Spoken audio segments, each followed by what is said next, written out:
Hello YouTubers, Alaska Prepper here. Well, ladies and gentlemen, we knew this was coming. And this can serve as a prelude to what will happen when we eventually go into a CBDC, a centrally banked digital currency. Gun shops and customers claim credit card firms restrict firearm purchases. And how are they doing this?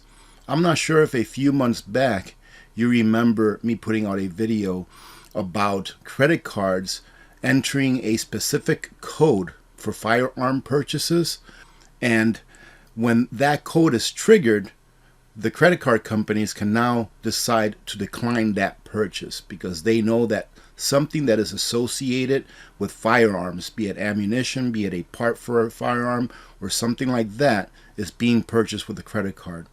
This has a lot to do with ESG, environmental, social governance, that is put out by the United Nations.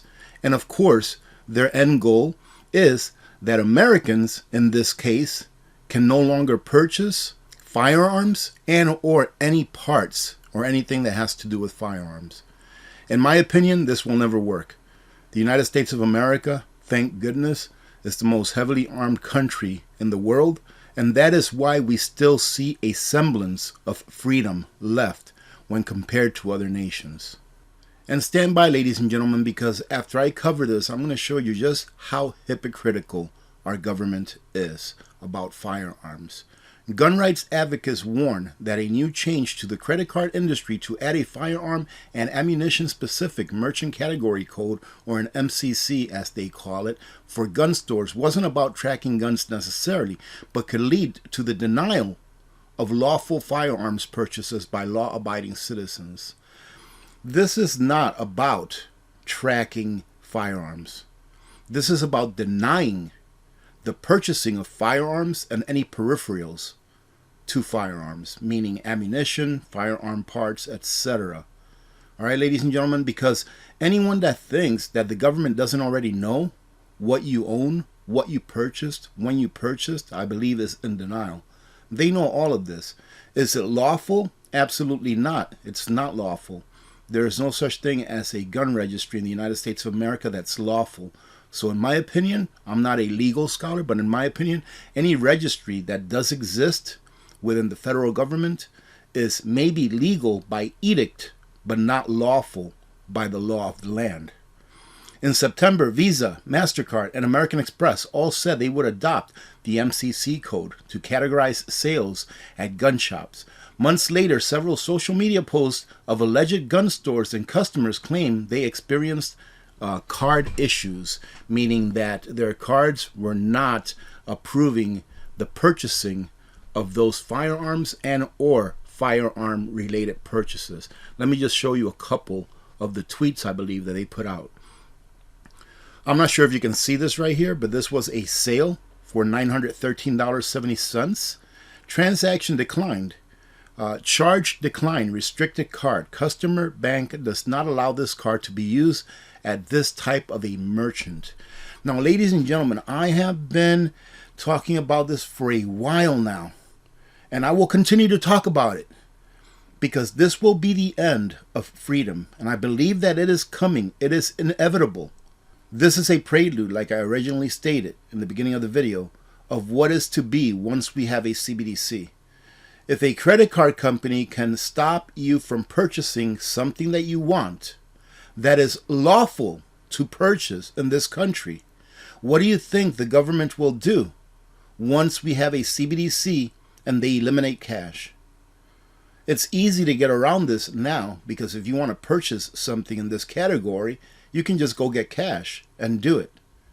But imagine when we turn into a CBDC, when you have an electronic or digital wallet that is controlled by the federal government. They will be able to say, no, you can't buy this. Not just for guns, but for anything that they deem you personally do not need. If you're not stocked up on anything that you think the government may deem unnecessary for you to own, whether you want it or not, stock up on it now.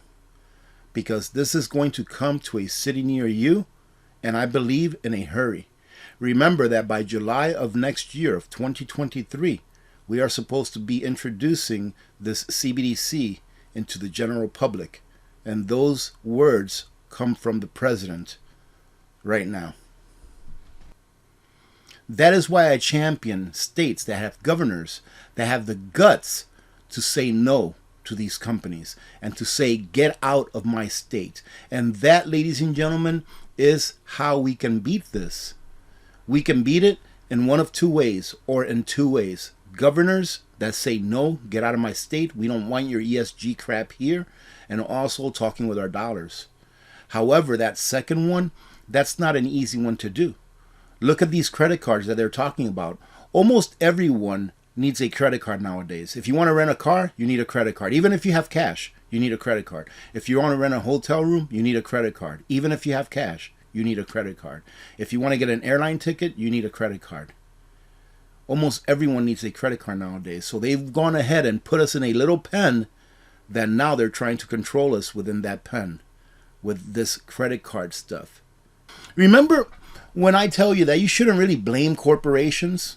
And I still stand by that, because corporations, these large corporations like these credit card companies, they're evil. They really are. But they're not going to change. But who has the power to make them change? The federal government does. But does the federal government want to abide by the rule of law? No. These companies are actually bidding the federal government's agenda. So why would the federal government do anything to make them change when they actually have the power? That is what you call crony capitalism. When the federal government supports this group but doesn't support this group. When they decide which businesses win and which businesses fail. That is crony capitalism. That is not a real free market. So the federal government is, in my opinion, in bed with this. Why? Because they're allowing it to happen, even though that they know that it does not align with our values and or with our laws. These are the world's largest arms producing companies.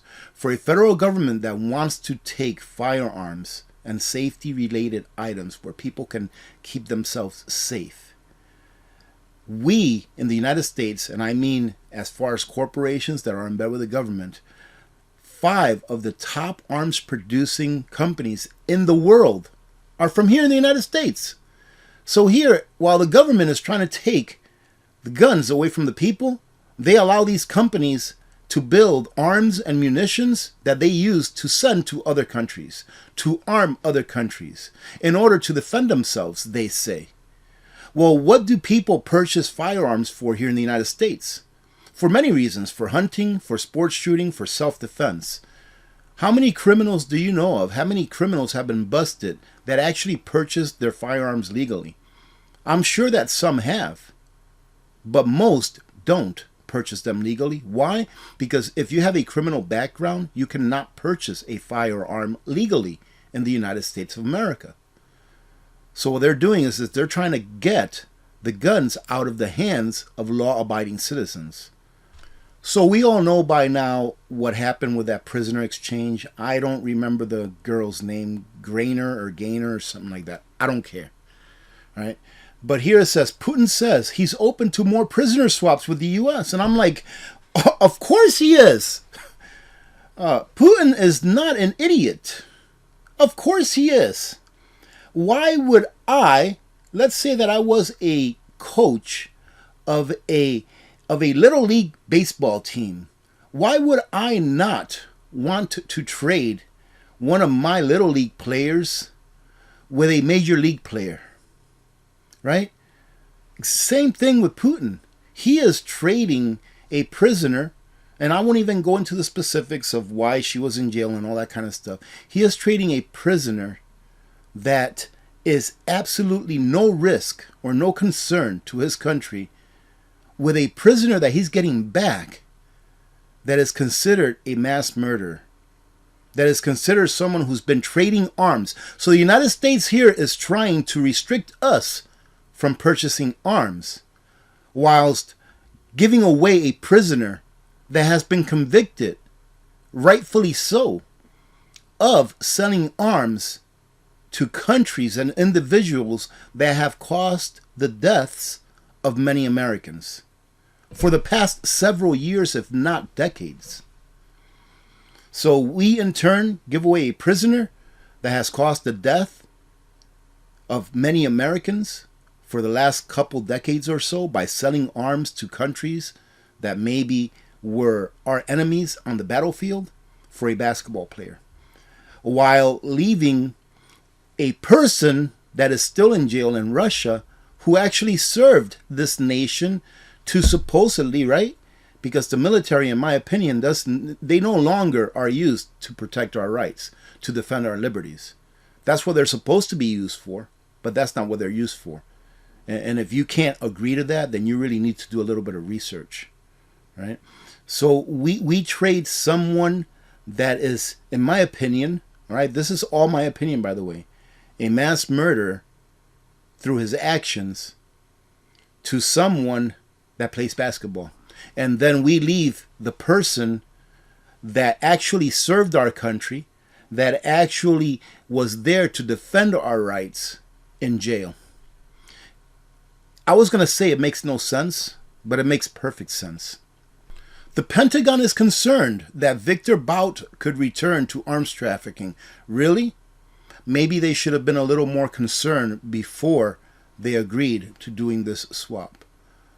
The Pentagon apparently isn't sharing the same enthusiasm as the White House over Biden's one-for-one prisoner swap of Victor Bout for Brittany Griner, I guess that's her name, expressing concern that the Russian, who had been serving 25-year sentence in prison, in federal prison, on tea-related charges, could return to arms trafficking. What do you think? And that big smile on his face, I'm sure he means it. I think there is concern that he would return to doing the same kind of work that he's done in the past, a senior defense official told reporters following Bout's Thursday release. This, ladies and gentlemen, look, the United States of America is no longer the big, powerful nation that it used to be. We are destroying ourselves from within, and you need to prepare for that. We will eventually turn into a third world nation. That's what we are the ones that are going to be bullied. In my lifetime, I am a half centurion. I am already over the age of 50. In my lifetime, I see the United States of America turning into a third world country and see it as being one of those countries and that is treated with disfavor by other nations, that is abused, that is bullied by other nations. Unfortunately, we the people of these United States of America will be the ones that pay the price for the decisions that our corrupt government has made on our behalf. Because you better believe that they will not be paying the price. They will not be starving. They will not be on a sidewalk after they lose their homes. They will not be the parents of the children that lose their lives when they go to war. They will not be the people that lose their jobs. They will not be the people that lose their pensions. Our federal government, ladies and gentlemen, has abandoned us a long time ago. And that is why I am a big proponent that you need to be prepared the best that you can.